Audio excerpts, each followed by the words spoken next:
app. Now, this website right here is pretty static. It's basically just a normal HTML website. It has no really dynamic content other than the blogs, but even those are hard-coded within the app itself. So what if we wanted to create something which is more akin to a web app rather than a website? Like, let's say we wanted visitors to be able to become users and create accounts and log in and create workouts and even track their progress, or maybe even have an AI tutor that can help them out with their workouts. We would have to enable something called Lovable Cloud, which allows us to add more advanced features like login, persistent data storage, various integrations like email automation, payments, basically any API or online service that you would typically be able to implement while programming, you can implement within Lovable. So I will just quickly prepare a prompt to add these features to my fitness app.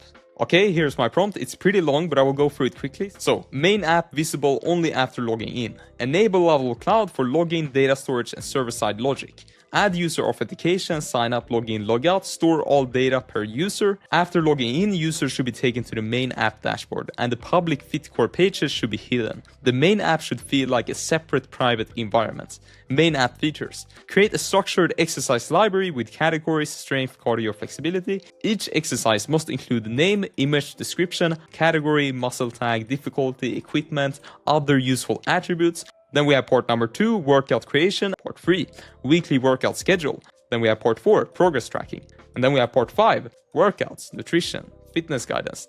Now we can just submit this prompt, and Lovable will automatically suggest to us that we should enable Lovable Cloud. Now this prompt was very, very detailed. Of course, we don't actually have to be this detailed, but it can be good because that will allow us to be very, very precise when building out our app. Of course, if we weren't this detailed, Lovable will basically just provide the details for us, but then we're not really picking how the structure of the app should be like.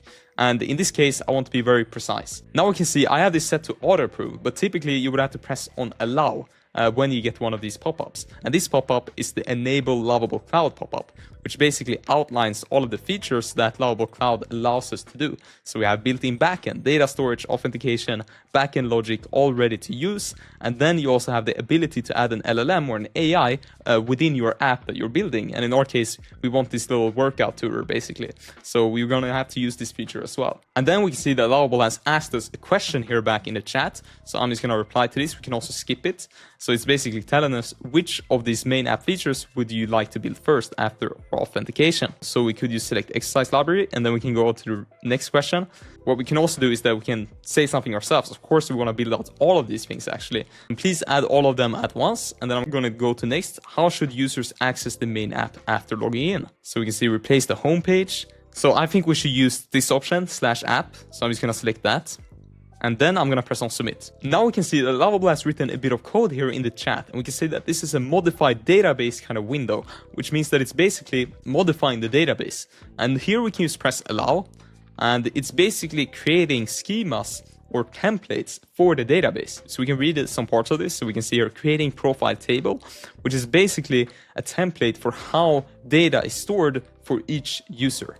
So basically the database consists of these various templates or schemas that Lovable has now written, and we have now kind of applied to the database. So we can actually store all of this data now that we're making this a full stack app. And now we can see that Lovable has created some more database modifications. I'm just going to press on allow. All right, now Lovable is finished. So we can see here that it has created all of these things. So let's give it a try. So we have here sign up /sign in. I'm just going to create like a random email, test@gmail.com, and then I'm going to create a random password. And once we're signed in here, we can see that we have our dashboard. We have an exercise page. We can add an exercise. Okay, cool. We have workouts and we have a schedule, and we even have progress right here. Another thing that we can do here is that we can press on this cloud icon, and that will take us to our backend basically and our storage. So we have this overview right here, and then we can go to these individual pages like the database, and then here we have our exercise table basically with the various exercises, and we can see that these are linked to users. So when a user creates an exercise, it's linked to that particular user. And then we also have these other tables like the profile table. And of course, this is only viewable by you. You are like the admin, so you have access to these things.